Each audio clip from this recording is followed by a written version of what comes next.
Why is gardening both good and bad for our health?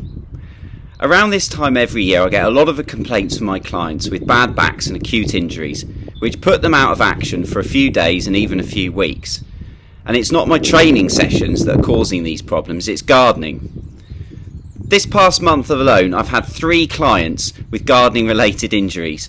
One client popped a rib out of alignment from mowing the lawn all day. Another client caused their vulnerable lower back to go from weeding all afternoon. And the third pulled their back from turning the soil for hours in their allotment. So these problems occur due to a lack of conditioning the body to the work involved. And poor gardening technique puts the body into a compromised position for a long period of time or for a large number of repetitive actions. So if I were to ask someone to walk Ben Nevis, Snowdonia and Scarfel Pike back to back in one day, most would probably be able to just about do it. But many would have a few niggles, injuries, sores and generally feeling incredibly worn out for the next week. But if I gave these people 3 months warning to prepare for the challenge, I'm sure they'd be able to complete the 3 mountains with far fewer niggles, sore muscles or injuries. And that's because they'll have conditioned their body to the challenge by training. So it'd be common sense to apply the same preparation before embarking on a weekend of gardening. And we can all do this by exposing our body to smaller chunks of gardening over a longer period of time. So my tip for this would be to spread the load.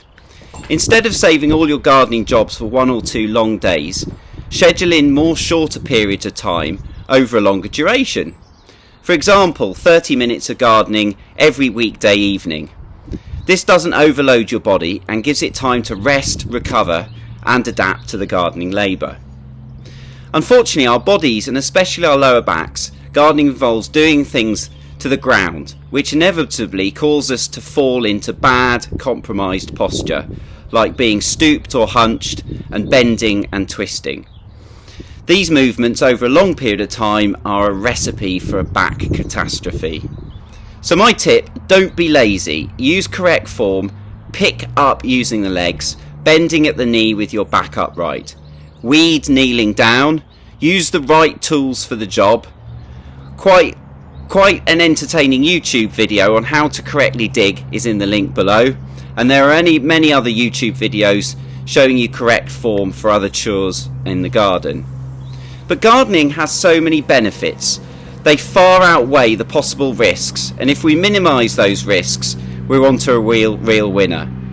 I've listed 8, there are many more, so being outdoors is great for our morale and our self-esteem.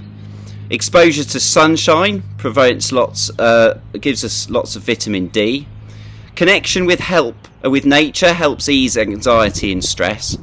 And gardening is a mindful exercise, and mindfulness is great for our general well-being.